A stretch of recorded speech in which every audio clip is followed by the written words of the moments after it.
patient. Hola, colegas. My name is Mauricio Toen, and as mentioned, I am the chair of the Department of Psychiatry and Behavioral Sciences at the University of New Mexico. And I want to thank you for being here with us today. And I hope this presentation will help you treat your patients who are Hispanic and who have a first episode of psychosis. Next, so our objectives for today is that we're going to be talking about the first episode of psychosis, specifically about coordinated specialty care services.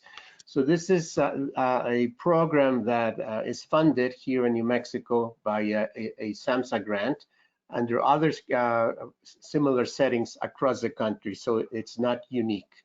So I'm going to give you some data from our center, and then I'm going to talk about something that obviously we cannot avoid, which is talking about COVID-19 and to what extent the COVID epidemic has changed the way we take care of our patients. Next.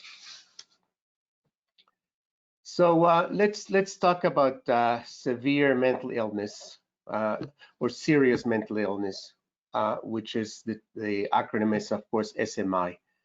So let me talk a little bit about the services that our Hispanic patients receive. And unfortunately, it is limited because there's not enough Spanish-speaking providers.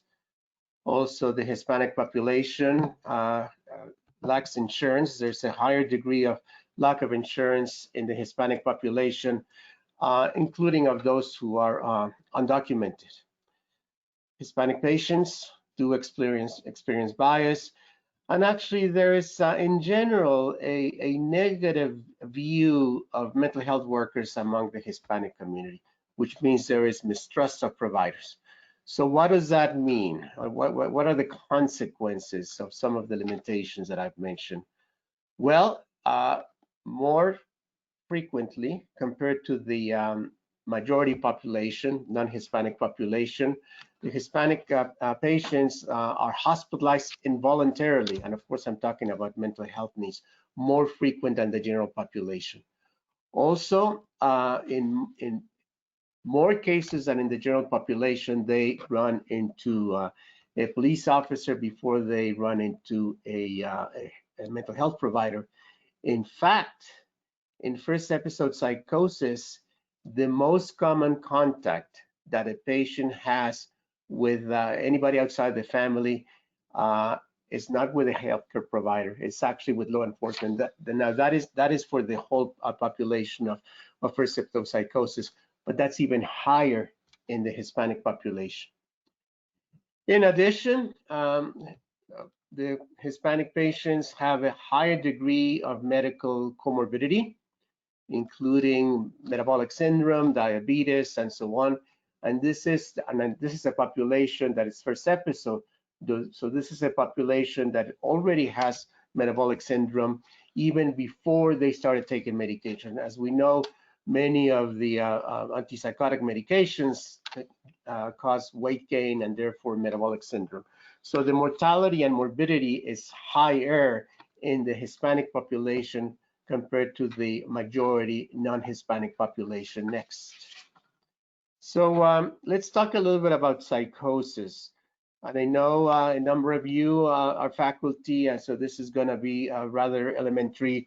A number of you are counselors who are of course familiar, social workers with psychosis, but I assume a number of you do not have a clear knowledge of what psychosis is. So those of you who do, forgive me for going to an elementary, I guess, level. So psychosis, you can have what's called positive symptoms, and that is hearing voices or seeing things that are not there. So that's hallucinations. And then you can also have delusions, which are firm false beliefs, and they can be of any kind. Could be persecutory, that the COVID virus is going to get into your brain just because you're in a certain place. And actually, we are seeing this type of delusions with our patients. or it could be grandiosity, that you have special powers that others don't. So those are the positive symptoms. And then we also have negative symptoms, and we're talking about psychosis in general, so not all psychotic conditions have negative symptoms, but negative symptoms are actually ubiquitous in patients with schizophrenia, and that's when patients are not motivated, they have anhedonia, they don't enjoy things, and also something that we sometimes forget is cognitive symptoms. So patients with psychosis do have cognitive impairment compared to the way they were before they had the psychosis, and also compared to the general population of a similar age. Now, we like to talk about psychosis as a spectrum. So you have a number, and psychosis is actually a symptom. It's like you would have a fever, and you can have fever for different kinds of infections or for medical conditions that are not an infection. So it's just a symptom. So patients can have psychosis if they have schizophrenia, and there's a spectrum, so a number of different types of schizophrenia, and also when they have what we call affective psychosis. So bipolar disorder, you can have patients who have psychotic symptoms and some without psychotic symptoms, but in general, it's only the positive symptoms. It doesn't include the negative symptoms. And also major depression, is a small percentage of them have psychotic symptoms. So you can have a major depression, the vast majority, 85% plus are without psychotic features, but there's a small percent in the teens with psychotic features. And again, it's usually the positive symptoms. And there's a number of other psychotic disorders. In fact, at the onset of a condition, it's not clear what is the correct diagnosis, and I'll get to that in a moment. Next, so let's talk a little bit about first episode psychosis. So that means the first occurrence of the symptoms, the first time the patient had psychotic symptoms. And of course, if it's secondary to drugs such as methamphetamine or whatever drug, we're not going to study those conditions, which would be caused by the use of drugs. Now, unfortunately, a large percentage of the population uses drugs, but the majority of patients or individuals who use drugs do not develop a psychotic condition. So what we do see sometimes is that the use of drugs, and of course I'm calling about illicit or so-called street drugs, can precipitate a psychotic condition, but then the patient stops using the street drugs and the patient remains psychotic. So those patients, we're not considering them that it's induced, it's just precipitated. Actually, the prevalence of substance use disorder among patients with psychotic disorders is about 50%. So unfortunately, the majority, more than 50% of patients, and I'm talking about those with chronic conditions, unfortunately use different kinds of drugs or alcohol. So as I've mentioned before, the diagnosis is not clear when the patient first develops psychosis. So the most common diagnosis in first episode is what we call unspecified psychosis, that it doesn't really qualify as schizophrenia or bipolar, and then within 2 years the diagnosis will become more clear. So that's why sometimes you see patients who will tell you, well, I was initially misdiagnosed as having schizophrenia, but now people tell me that I really have bipolar. So it's not really misdiagnosis, it's just that the condition evolves. Initially, it's not that clear, and as time goes by, it'll become more clear. And there's some cultural differences. Now, if you look at the graph, you will see in blue, initially during adolescence, there's some changes in the individuals. So psychotic disorders have a gradual onset. So initially they have some anxiety, and then in the green, as you can see, the social withdrawal. The young person will move into the basement if they live in an area where they have basements, or will just withdraw from society. And then you start having what we call the prodromal symptoms. and it's like they kind of start hearing voices, or their thinking becomes a little strange, and you don't really know what's going on, and then they develop the psychosis. So the prodromal stages actually can last years. So what is important is to determine if we intervene before we have the psychotic symptoms, well, does that make a difference or not? And that's one of the things that we're going to be reviewing in this presentation. So next, so let's talk about the early intervention for first episode psychosis. So an early intervention can be actually years before the first symptom of psychosis, when the individual starts having prodromal symptoms. So at that point, we actually call those patients having prodromal symptoms, not psychosis. But the question is, if we intervene early, is that going to be successful or not? So if we intervene in the first 5 years, we first now introduce the term duration of untreated psychosis, with the acronym, of course, DUP. So the question is, if we intervene, or in other words, provide treatment when the patient still has not developed psychosis, when it has prodromal symptoms, will that make a difference or not? Now, in most cases, when people talk intervention, it's pharmacological treatment. But let me emphasize, it's not exclusively pharmacological. It can also include psychosocial, and in most cases, it would be both. Treating prodromal patients with antipsychotic medications before they develop any symptoms, it's still controversial, because literally all drugs have side effects. All drugs have side effects, some more severe than others. So you don't want to start a treatment that can cause more harm than good in a patient who's just prodromal. And another key take-home message is not everybody with prodromal symptoms would develop psychosis. Okay, let me emphasize that. So so you will see in this graph, in blue, that means that there was an early detection. This is with these programs with early intervention. And as you can see, the recovery is better.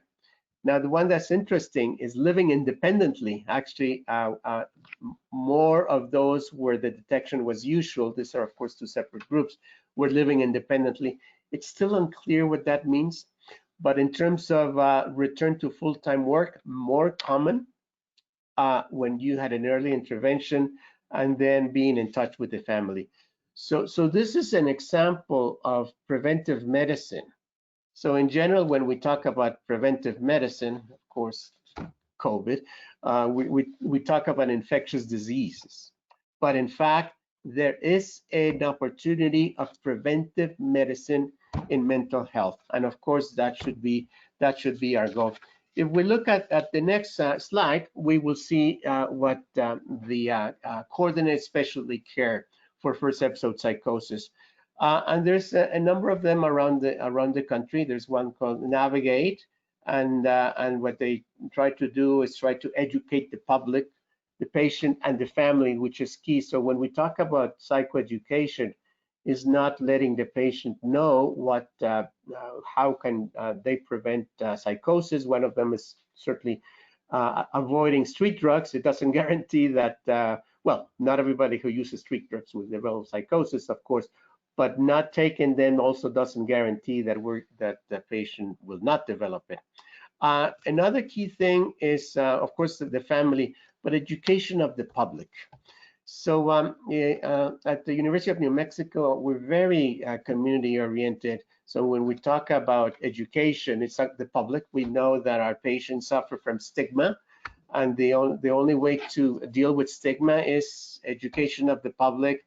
At UNM, we work very closely with law enforcement. I actually many times say that they're part of the treatment team because they can identify who is psychotic or who is not. And importantly, instead of being detained, like usually psychotic patients, they commit crimes such as urinating in public or trespassing, not violent crimes. That's really a small minority. So if the individual, rather than being incarcerated for, again, one of those misdemeanors or felonies that are not violent, they can be incarcerated and not receive the treatment, and of course that will affect the early intervention that improve long-term outcome. So bringing the patient to treatment as early as possible has implications not only immediately, because you get the patient well, but long-term. There is data that suggests that early intervention increases the long-term outcome. So that's why we have sessions with law enforcement officers to let them know in what situations they should bring the patient to us, to our psychiatric emergency services. And there's other services around the country. And in general, they all have a collaborative, multidisciplinary team. There's psychiatrists like myself, we're child psychiatrists, but most of the staff are counselors, family therapists, and so on. And of course, we want to promote a culture of recovery, of resiliency, and the decisions are made not only by the caregivers, but also by the patient and the family. So let's talk in the next slide. Let's talk about let's focus now on the Hispanic population. Okay, so some general data that we're all very familiar. So in terms of education about psychosis, in general, Latino families and caregivers, especially families, have less literacy about psychosis than the general population. Hispanic youth, we know that kind of the Mediterranean culture, for that matter, the Native American culture, tends to be more with the family. This reminds me of the very tragic situation that we're having here in New Mexico with the Navajo Nation, that the prevalence, now moving to COVID, of course, is higher than in New York. And this, of course, has to do with, well, the social determinants of disease, poverty, but also that families live together. But let's get back to first episode, psychosis. The caregivers don't feel that they are as part of society or in contact with the community as they should. A big problem is that we don't have psychoeducation material in Spanish. Actually, there is no state in the country that is bilingual. However, New Mexico is non-officially bilingual. And that means that everything in New Mexico, we do it in Spanish and English. All the documents that the state produces, but it's not official, but it's just a tradition. In fact, we are a majority minority state. We have the largest proportion of Hispanics than any other state, not numbers. There's of course more Hispanics in California and Texas, but in terms of the population, close to 50% in New Mexico. And also the largest rate of Native Americans, other than in Alaska, the highest is in New Mexico, 10%, compared to less than 1% in the rest of the country. So have there been any programs focused on Latinos? And yes, in Southern California, it's La Clave, and it's an NIMH-funded project that is led by USC and UCLA. So let's move to the next slide, and let's talk a little bit more about data in terms of the first episode psychosis and the general population. So the largest and I would say best designed study that has been conducted so far in the US is RACE, which is out of New York, and they had a population of 385, but only 17% of that group were Hispanics. And of course, as we know, Hispanic is an ethnicity, it's not a race. Hispanics can be of any race, so it's an ethnicity. So the findings in the RACE project was that race, or neither race nor ethnicity, were associated with specific psychiatric symptoms. However, Hispanic families were less likely to receive a psychoeducation. And actually, in first episode psychosis, this is key because these are young adults, most of them still living with their families, So a number of things can happen, that there's a stigma against mental health, so the families will not take the patients to the mental health services. And unfortunately, this is more prevalent in Hispanic families. And also the whole thing about drugs, or many families, of course, are concerned that what is the risk of the others, of the siblings, and of course it varies from condition to condition. Now, medication is an important but not the only treatment in first episode psychosis. And the best treatment is, of course, a combination. And in general, Hispanic youth receive just like psychopharmacology and not the whole range of treatments more frequently than the general non-Hispanic population. If we look at the next slide, we will see research on Hispanics. There's very little data on Hispanics, including in first episode psychosis, because most of the first episode psychosis studies nationwide are in actually excludes non-English speaking patients, and that is because the researchers don't speak a language other than English, so they tend to exclude patients who don't speak English and who might speak other language, and of course the most frequent one would be Spanish. There is also challenges in terms of the recruitment. Of course, those who are undocumented are reluctant to get involved in research.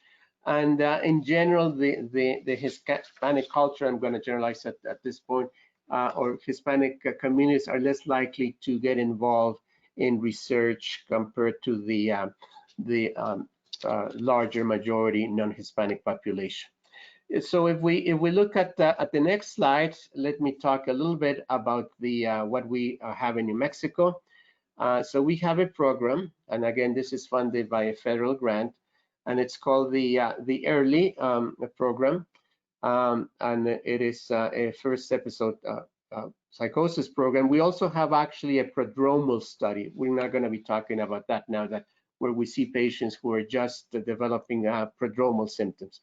So the EARLY program provides pharmacotherapy, individual and family therapy, case management. Case management is essential. And actually, Medicaid does not cover for services that are unique, such as case management. And a case manager will help the individual handle unemployment or housing and so on.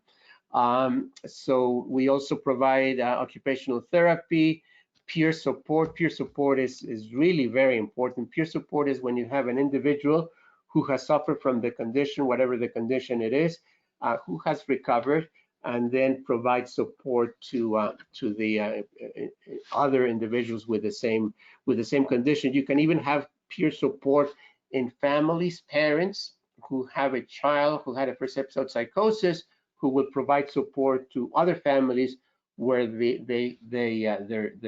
one of their children just developed psychosis. So these are the services that we provide in New Mexico. If we look at the next slide, you can see the people working in the slide, including myself. I'm one of the psychiatrists. We have also a child psychiatrist, Dr. Lynn Root. Actually, the clinic is led by a counselor. The director is Don Halprin. And then we also have a therapist, occupational therapist, and specialists.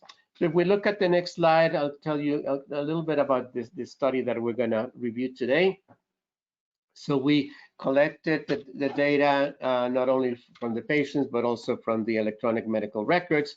We started collecting data in January of 2018, 184 patients, and then were referred, and then 78 entered the EARLY program. So we, as with any patient, we ask for ethnicity. So we collected data in Hispanic, not white, Hispanic, and other minorities. Now the zip code, of course, is helpful to have in terms of, I guess, poverty levels. As we know, there's zip code areas that the poverty levels are higher than others. So if we look at the next slide, you will see the patients that have been referred to the clinic. There were 224. of which 219 had a first episode of psychosis, and then we enroll a number of them. Some we did not enroll because they were not eligible or because they didn't reach our services. So I'm going to be talking about the enrolled participants, and those are 78 patients. So if we look at the next slide, you will see it's a map of New Mexico, as I'm going to assume all of you know. At the north, we have Colorado, and by the way, there is no wall between Colorado as New Mexico, as some have mentioned. There isn't such a thing. To the west, we have Arizona, and actually, the Navajo Nation that I just mentioned before, it's in the northwest corner, as you can see in your map. It's San Juan County, and Navajo Nation includes not only parts of New Mexico, but it also Utah and Arizona. To our east, we have Texas, and to the south, we have Chihuahua, the state of Chihuahua in Mexico. Now, our governor has been very, I would say, conservative in terms of the handling of the COVID epidemic. I think she's doing a great job, I should mention. And actually, our concern now with the space, and I'm going to talk about COVID now for a moment. The highest rate, as I mentioned, fortunately, is with our Native American population in the Northwest. Good news is that it's going down. So Bernalillo County, as you see there, there's Albuquerque and Santa Fe. That's where the UNM is in Albuquerque. And the plateau is actually going down. But now the two areas of concern are, well, with our neighbors, that they, I guess, broke the social distancing. So the concern is that now we're having an increase in the south. That's in Las Cruces area. That's close to El Paso. And then, as mentioned, next to the border with Arizona. So of course, virus don't protect state boundaries or walls of any kind. Anyway, if we look at our next, actually, just leave it for a moment. Let me talk a little bit more about New Mexico. So as I mentioned, our population is majority, 56% includes 46% Hispanic, and then close to 10% Native American. Actually, the rate of the African American population is lower than in other parts of the country. The majority of the population is in Bernalillo County. So this is our sample, and it represents the state. Next slide, we will see. So in our early sample, more than 50% of the early program are Hispanic. So the majority of our patients are Hispanic. And very importantly, it is a sample that actually can be generalized to the general population, because as you can see, the Hispanic population in Bernalillo County is about 50%. And I mentioned the other populations in the state. So if we look at the next slide rather, we will see how patients get to us. And this is where we start seeing some differences. So Hispanic patients in our sample were referred more frequently from our outpatient or inpatient services, and less often by non-mental health providers. So what mental health providers in this case are defined as schools, family, or self-referral. So here's an opportunity for intervention. So compared to the non-Hispanic population, schools and families were less likely to refer patients to our services. So this is an opportunity of preventive medicine and education. Of course, educate our teachers, educate our community about services. And here you see it. The other thing is that most of our patients are actually referred by providers. So what we need to do is more education, as I mentioned before, with teachers or with families. So this is to me a very important finding. If we look at the next slide, we will see the different diagnoses, and this is in our sample. Actually, the Medicaid, most of our population is Medicaid. I must mention that with the Affordable Care Act, we were one of the states that benefited the most because we had a large increase of our population was did not have insurance, and now they have Medicaid. As I'm sure all of you know, the undocumented population does not qualify for Medicaid. So, but many of the individuals who did not have insurance now have it with Medicaid. So that's the majority of our population. As you can see, the majority of our sample are male. Now, if you look at the graph with the diagnosis, the figure there, the Venn diagram. So as you can see, 47% is non-affective psychosis. That's what we call schizophrenia, schizophrenic form. The affective psychosis in blue is the bipolar disorder and the psychotic depression. And in brown, you see the unspecified psychosis. So in most samples of non-specified of first episode psychosis, the most frequent is unspecified psychosis. You don't know exactly which, if you don't know if it's really bipolar or schizophrenia, but this tends to change. In the general population, you would see different percentages, and we will review that in a moment. Now let's look at the next slide, and then we will see the patients enrolled in our sample. So as you can see, the participants in the early program is close to 60% Hispanic, and then smaller amounts of non-Hispanic, white, and other minorities. If we look at the next slide, we will see where those patients came from. So Bernalillo County is where we have the where H&OM is, Albuquerque. Santa Fe, the capital, is actually in a different county. It's in Santa Fe County. We do see patients from Santa Fe, but the vast majority, as you can see, are from Bernalillo.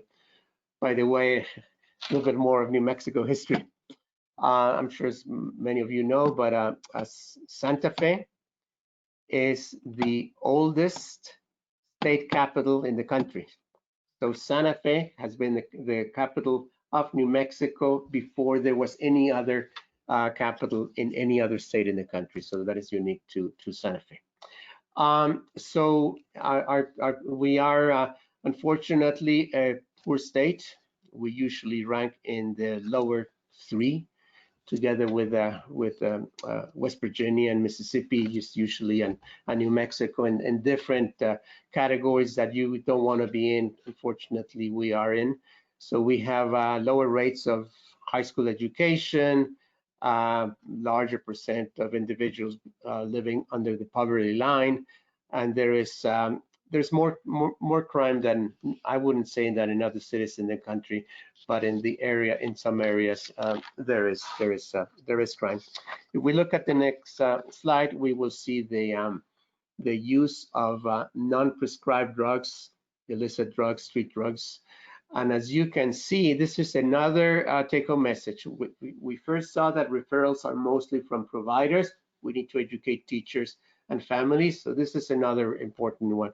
So as you can see, in what is that, turquoise or blue, most Hispanic use drugs at intake compared to non-Hispanic whites, and similar to other minorities. So here's again where we can do preventive medicine. So I mentioned it before, I'm going to mention again. There is no clear causality between street drugs and psychosis. So as any other illness, it's multifactorial, psychosis. So you have biological factors and you have environmental. So one of the environmental is, of course, street drugs. So you could argue, and this is theoretical, that there's going to be some individuals who have the genetic predisposition, but not as high as others. So in those individuals, using street drugs or not will make a difference. What really makes a difference is the onset of the illness. Many studies have shown that patients who use drugs, the age of onset is younger. And of course, that has implications in different ways. The younger the age, the worse the outcome. And of course, the education level is lower. So that, of course, is going to interfere in different ways. So large use of illicit drugs in the Hispanic population. So again, when we educate Our communities, we should mention this piece of information. There's, of course, an interest in the use of cannabis or marijuana for the treatment of mental illness. I am not an expert in that area. To my knowledge, there is no evidence that cannabis can help with psychosis. There is no studies to my knowledge, but there is evidence that cannabis, again, decreases the age of onset and also increases the risk of relapse. So I do tell my patients to stay away from street drugs, including marijuana. If we look at the next slide, we can just see that. Let's just summarize our finding in an early study. Again, we need to do preventive medicine. We need to educate our communities. And of course, many in our communities do not speak English. So of course, that needs to be bilingual education. Again, that's we're very fortunate in New Mexico that most information coming from the state comes in both languages. Again, the other thing is the use of drug use, that it worsens the condition, decreases the age of onset. And the other information is that in general, what we've seen is that Hispanic patients are less likely to continue treatment. So this is why it's very important to engage families. There's a lot of data, and I've seen it many times, that in chronic psychosis, you have less involvement of the family. Families, they can't take care of their loved ones, so they just can't for whatever reason. So in first episode is when you get families very involved. So it's an opportunity to make some change there. Let's now switch topics. I'm going to talk a little bit about COVID. We can't ignore COVID going on, and we've seen it in the media. COVID, of course, it's a fatal condition. It's an infectious disease, but it also has mental health consequences. What has been discussed less often is that COVID, people with COVID can develop psychiatric symptoms. There's an autoimmune condition. It is rare, but they do develop neuropsychiatric condition. That is a small number, but it can happen. The most important thing is social isolation, and again, we all heard about it, and this is not new. In fact, there's documented of social isolation causing emotional symptoms. Goes back to the 12th century when there was the plague in Venice, and then later in London when there were other epidemics that caused, of course, social isolation caused depression and anxiety. And 100 years ago, there was, of course, the Spanish flu. There's actually papers in the American Journal of Psychiatry, actually by Menninger, the individual who founded a clinic, that looked at the consequences of social isolation. So certainly social isolation, we need to take care of it. And actually our healthcare providers, there's study coming out of China and other places that especially those people treating COVID positive patients are at the highest risk, and nurses more than docs, and women more than men. So actually at H&OM, we've made that a priority. If we're going to provide mental health services, and unfortunately there's prioritization of different kinds. I'm not talking ventilators now, but even in terms of how soon people are seen, our top priority are those most at risk. And right now I'm not talking upper psychosis, but mental health in general. It's going to be frontline, the cleaning staff, everybody, law enforcement, first responders. We've also seen in the media about suicide, and so it can have lethal consequences. So in addition to that, our patients, they also, even those that are not affected by COVID, they're going to suffer in different ways. Psychiatric services, mental health services are not available. as they were before. As we know, non-essential treatments have been diminished, and that includes, of course, follow-up visits.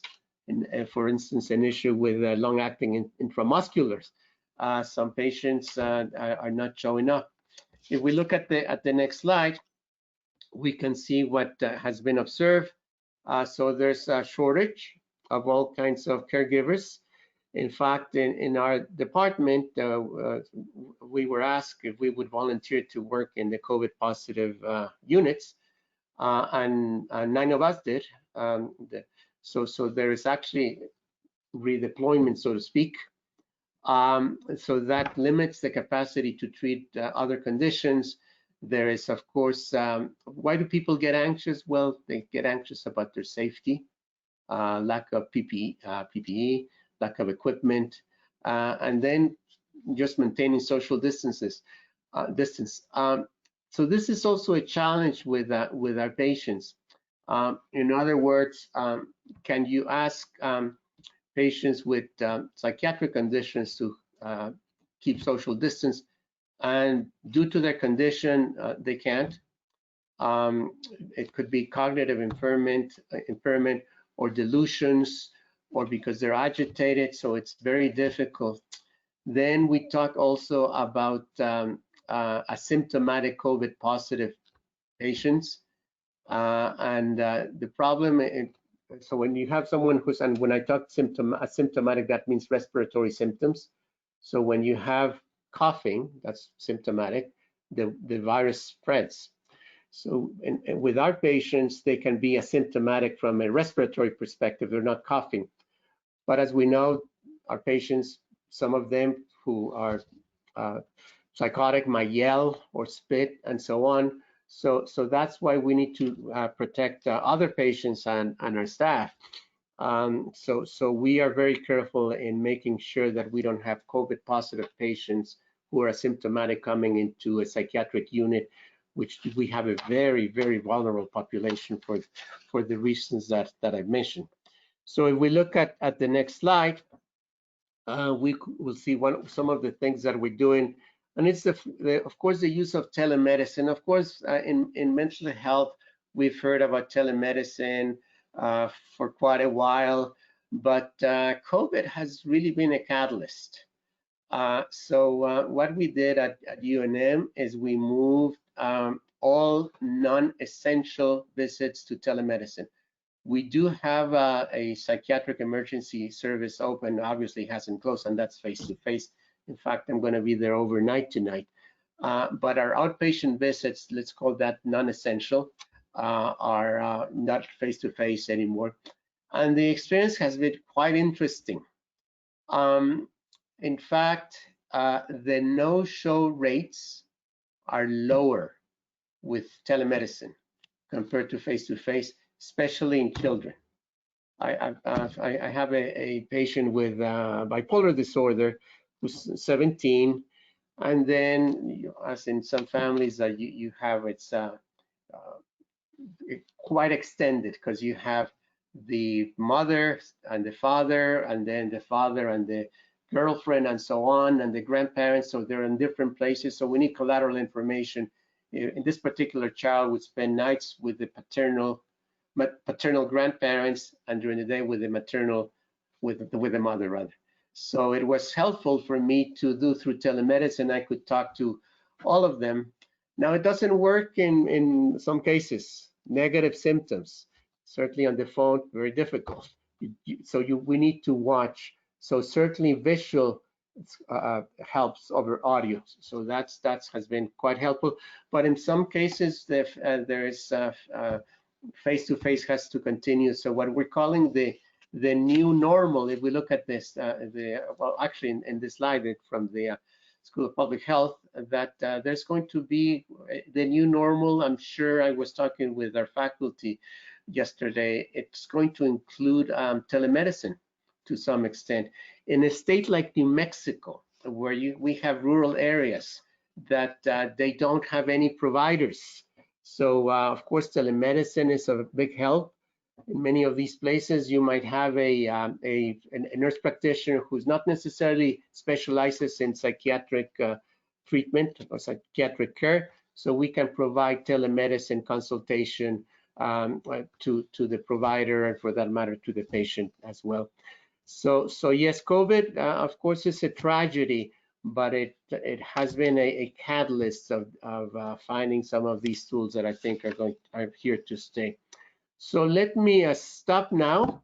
I thank you all for your attention. I hope this has been helpful. We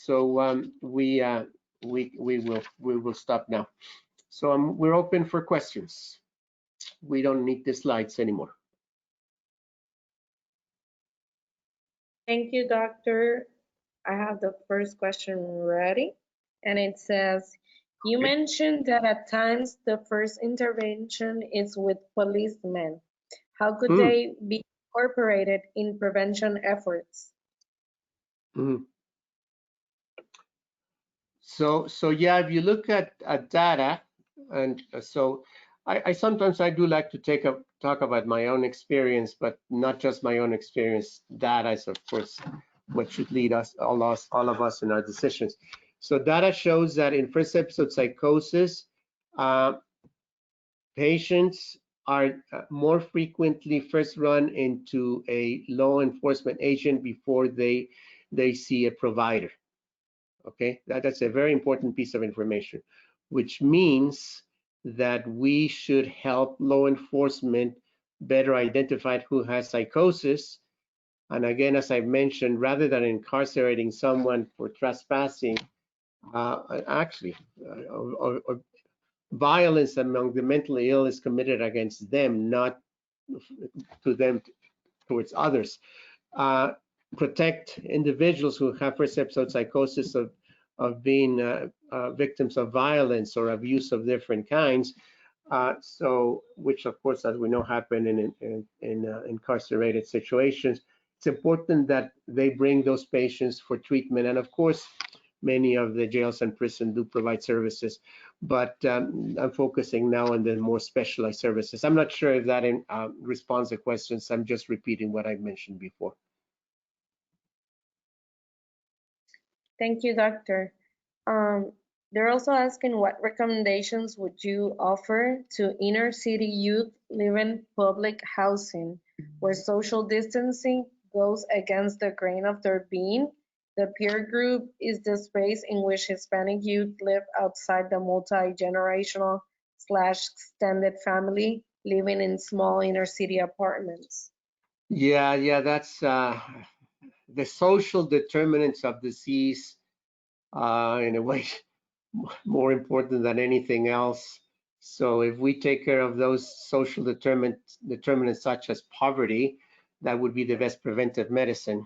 Now, we are caregivers, so we don't have as much access to that as others do, or influence in that. And as I mentioned, the Navajo Nation is a clear example. The reason why the rates are higher than in New York, well, New York is the density is high, but if you look at the Navajo Nation, it's large territory, and you see small communities, and sometimes just houses separate from the others. The problem is, of course, is that the whole families, extended families, are in the same room. A cultural thing is that more than in the Anglo culture, the extended families live together, but if there's poverty, they live together but all in the same room. So I guess the way to change that is by changing those social determinants. I'm not sure that answers the question, but that is a complex issue that we have. For that matter, you see globally, the places that are suffering the most are like the favelas in Brazil. They're poor, they're lack of education, not enough help from the government, and so on. But and again, implications in first episode psychosis. So even if it took time for Hispanic families to bring patients to treatment, Right now, if you have a youth who's hiding in the basement or outside and not seeing friends, it would probably be considered non-essential by the community to bring that patient into treatment. So COVID by itself is going to interfere in ability of early intervention. That's how it is.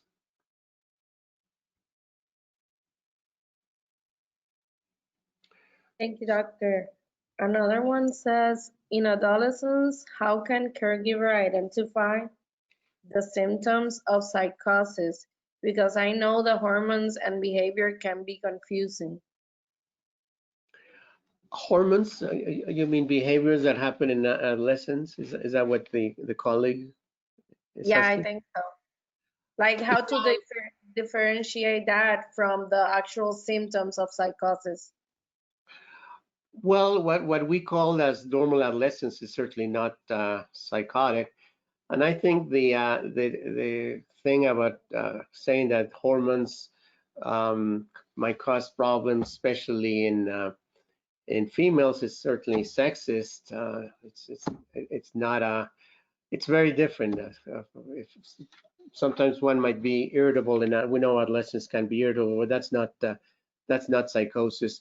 I think the important thing is the to what extent that individual has changed.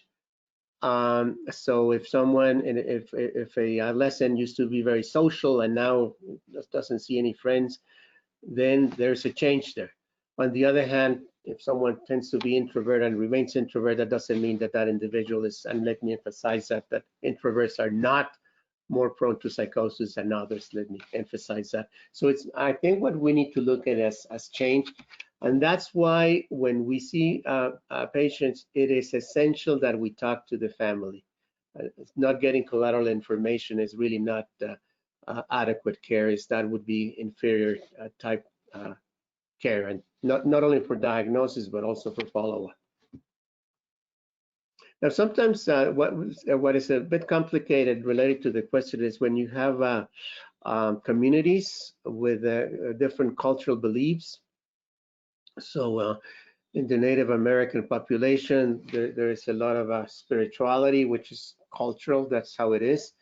And then providers, we need to be educated about that we need to first understand the culture before we diagnose it as pathological. So of course, we as providers need I guess, education. The whole thing about suicide in the Native American population is that it's a big stigma. So patients might not access care as soon as they should. So the cultural education of us providers is essential, and this of course not only includes Hispanics. I give the example of the Native American population.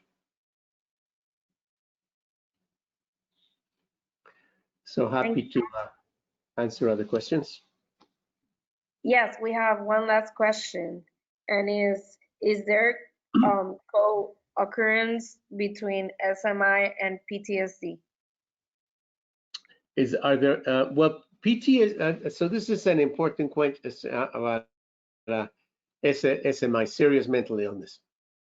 It is not a diagnosis; it's a functional definition, and that someone with SMI can have schizophrenia, bipolar, major depression, or PTSD.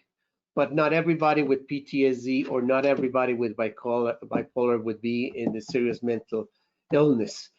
The majority of patients with schizophrenia would. So it's more of a functional definition. And yes, PTSD can be incapacitating. For that matter, some individuals with PTSD have psychotic symptoms. I didn't mention that, but psychotic symptoms have been identified in PTSD in the more severe cases.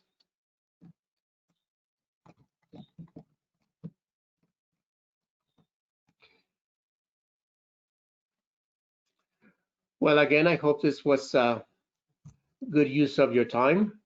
I want to thank organizers, the National and Hispanic Latino Transfer Center Network, for providing this education. And for me, it has been an honor to be able to talk with all of you. And again, I hope that this was helpful, and please stay healthy and take care of your loved ones.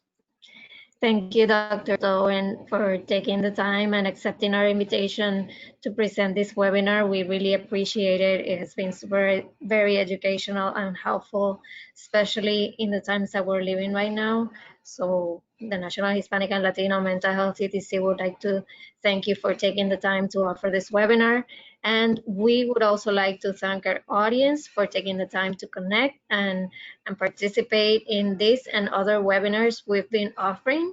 So as you leave today's webinar, you will be redirected to complete a brief survey. Please take a few minutes to complete it, as this is very important for us. Our evaluations are the evidence of the work that we do and will help us to continue to offer educational events such as this one. So thank you, everybody, and take care. Thank you.